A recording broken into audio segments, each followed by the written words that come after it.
Tillich and the Protestant Principle. The Protestant Principle is a larger theme in Paul Tillich's work that we're going to discuss through his chapter on the formative power Protestantism. Hopefully at this point you've already read that chapter. It's out of the book, The Protestant Era. He has an interview that he did early on. I posted that link above this particular lecture. I hope that you had time to watch that as well. It's good because it helps you put Paul Tillich's work in perspective. So I'm hoping that you have found all that enjoyable, and here I'm going to help you kind of go through a couple things that maybe you may not have picked up because it's a difficult chapter, and so I'm trying to give you as much help as I can. Stay close to the 4 questions in the reading guide, and you will be fine. It's not that difficult. It is just to get the stuff that I'm trying to get you to understand about the Protestant principle and its formative power for what we're going to understand. This will give you the lens through which I want you to see the Protestant Reformation working. It's not just a historical movement, but it's something that continually critiques and makes us accountable to what we're doing as Christians. And so I wanted to hit this on the front end before we get into the lecture, or get into the actual historical data surrounding the Christian Protestant Reformation. So, before we get started, a few details about our good friend Paul Tillich. Lived 1886 to 1965. He was a theologian of the church. Now, Paul Tillich is what we commonly call a liberal Protestant. That does not mean that he would have voted for Obama if he lived today. That's not at all what it means. What it means is that he introduces philosophical concepts into his theology that guide his theology on the front end.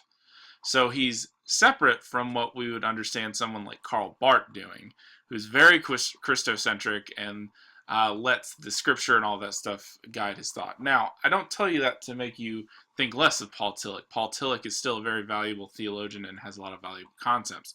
Hence why he is guiding what I mean by the formative nature of Protestantism and how it affects you on the front end before we even get to Luther and Calvin and Zwingli and all them. So anyway, I just want to let you know that. He lived during 2 great world wars in Germany. He was a chaplain during World War I, saw terrible evil, and really had to deal with that in his own theology. But he is dismissed from his position at the University of Frankfurt in 1933 because he is writing theology that confronts directly the Nazi regime that is rising up in Germany. And so you'll see kind of how in this Protestant, formative power Protestantism, how when you critique something that is secular, a government organization, say, that is not the ultimate, most formative thing for the individual person, but rather this gestalt of grace, which we'll talk about what that means a little bit later.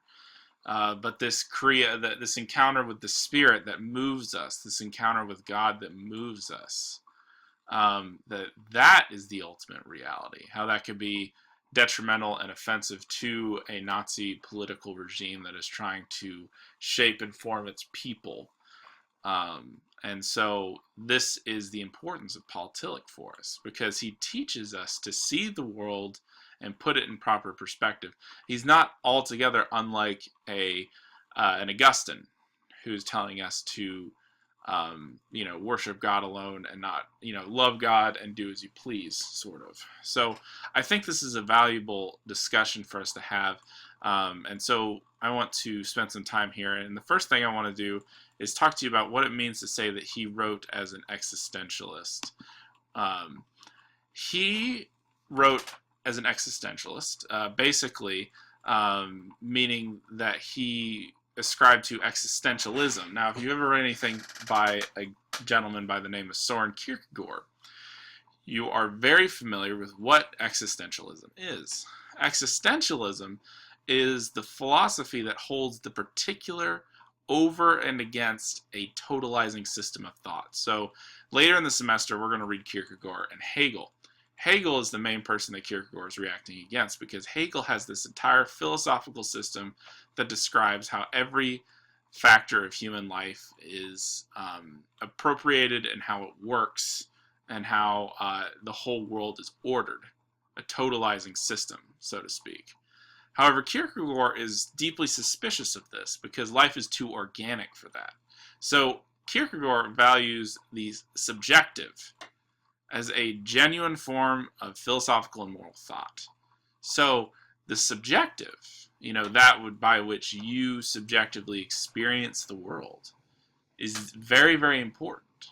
So the fact that you might experience something subjectively different from me is a very important thing that we should hold together.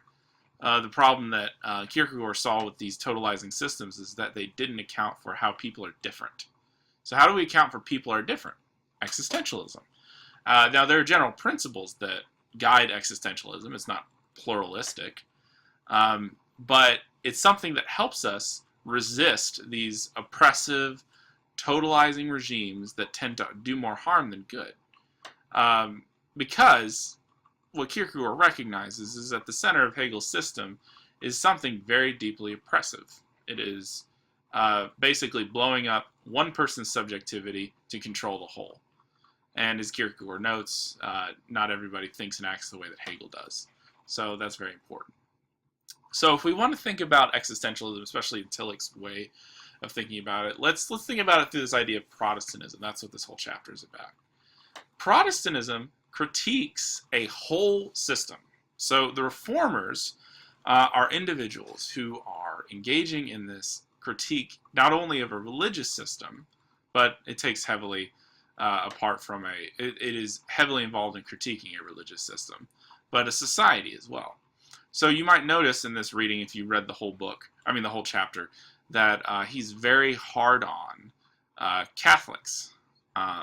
Now that's still some remnants from the Protestant Reformation that he's experiencing even in the 20th century. So,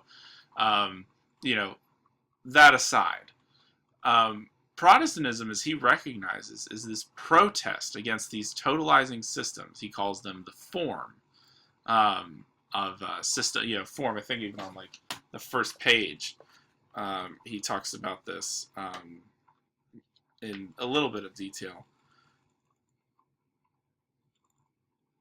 So yeah, the very first sentence: formative power is the power of creating a form. Protestantism is the attitude of protest against form. But how can it be a protest stated to such a degree that abstraction they are irreconcilable, but actually they have been united, namely in historical Protestantism and the development of churches in the life of every Protestant. And union of Protestantism and formative power must be possible, since it has been and still is real. And so, what he's getting at here is that there's the formation of what culture, what religion, religious organizations, so on and so forth want you to be. They're trying to form you and shape you into being a certain type of person. So think about it in terms of basically marketing. So when somebody or some type of business elevates a certain type of product, they do it in a certain kind of way. So there was, I think, a Reebok commercial or an Adidas commercial, I forget, some sports commercial that was selling sports equipment. And it's these, basically, these athletes that are running and doing these extreme things to get healthy. Like they show this girl who's doing like really fast pull-ups on this bar, and then like a second later they show her looking at her hands and they're all blistered up and cracked and bleeding.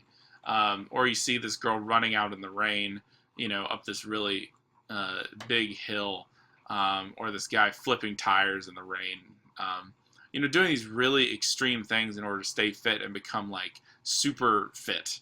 And the tagline for this commercial is "Be more human." So the formative principle of that commercial is that unless you're in shape, you are less human. See how that works? And so if you wanted to say that Protestantism is a protest, it's a protest against any form that tries to tell you what it means to be truly human. So, this is a thought that's at the mind of the Protestant reformers. So the fact that Luther, as we will find out next week, is so upset about the fact that the church is this abusing its power, that it's selling these indulgences that get people, that claim to get people into heaven, when salvation is by grace alone. That they have mistaken their power and become something oppressive, a totalizing form of human existence.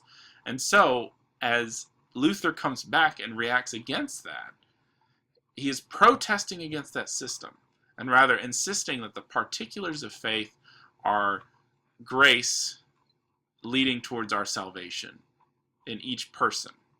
So the individual is just as important as the whole, because grace confronts the individual.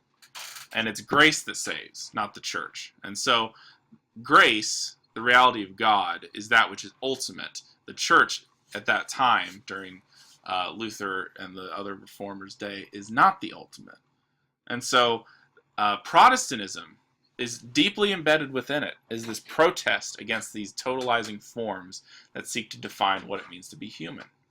And so the value that Tillich finds in Protestantism is that these things are still operating today. This basic system is still operating today. And so to be Protestants in this day and age is to protest against those forms that seek to define what human nature is.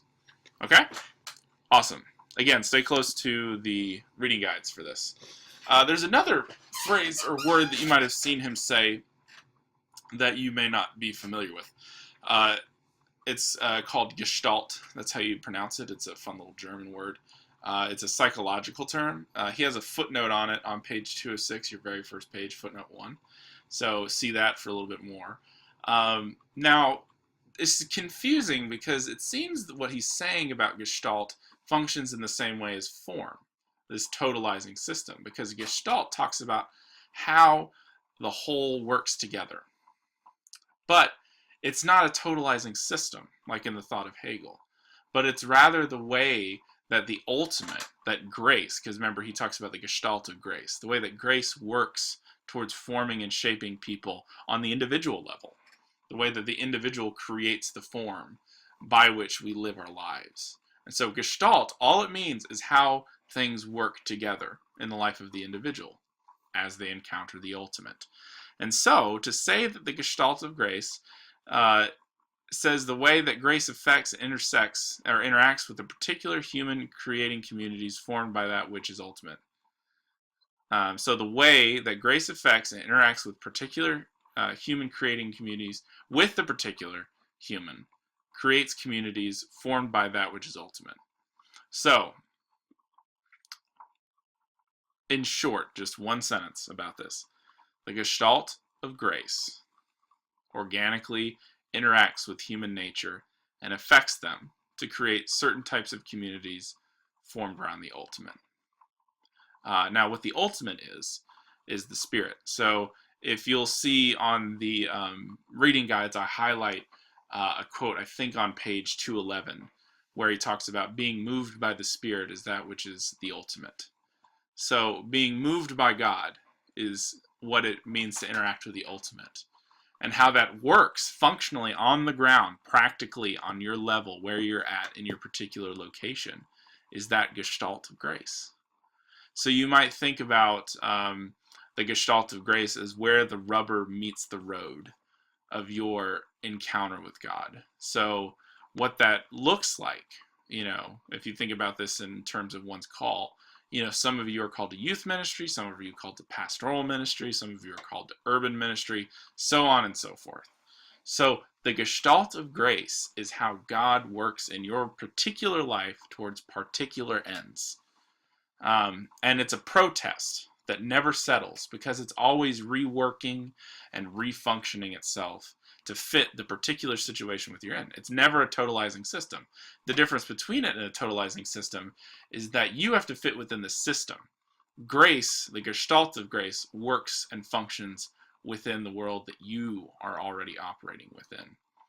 That's what Tillich is getting at here, and I think is important, because if you see this and read this with the reformers, it is not that Luther thinks the only thing that matters is the individual, but rather that the gospel has lost its ability to speak to particular people in particular ways. And so Luther brings back that idea of salvation by grace alone. That's basically what it is. And it's not that you, as an individual, are more important than anybody else, but that what is most important is that every person, if they are going to be saved, it is by grace alone, through faith in Jesus Christ. And so, how this works for each particular person is different, because each individual person is different. Now, this is probably more Tillich than it is Luther, but you get the point of what I'm saying. So, the Gestalt of grace is very, very important for Tillich, because it is how we come to some type of coherent interaction with God and how it functions in our world. Okay, clear as mud. Lastly, the formative nature of Protestantism. The heart of the Protestant Reformation is basically what he's getting at, imperfectly, because he's obviously got his own agenda when he's writing and stuff. But it's not just that the Protestant Reformation is this historical event that happened, like 600 years ago or something like that.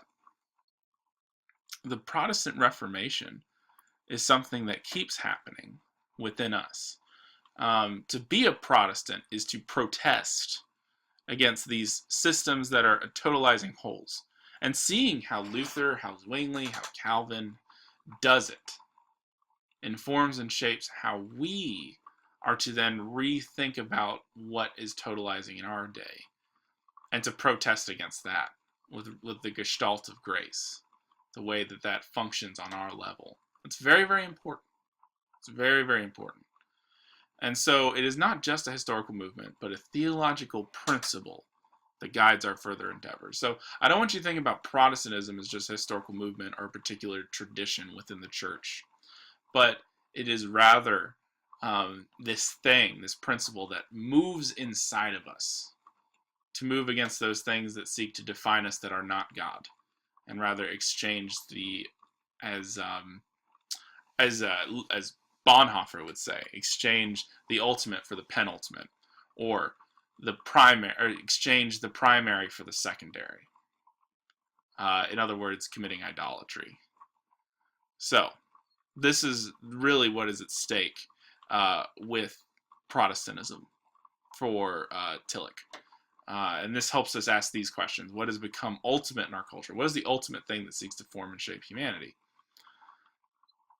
Now, this should be read against what is becoming ultimate in his. Remember, I said that he came up against Nazi Germany. They had their own gestalt of their time that they wanted to implement on people. They had their own system even. On top of that, they wanted that to affect them in a certain way. But what confronts this form that is created by Nazi Germany is the Protestant principle. That is that never-ending protest against that which seeks to define humanity that is not God.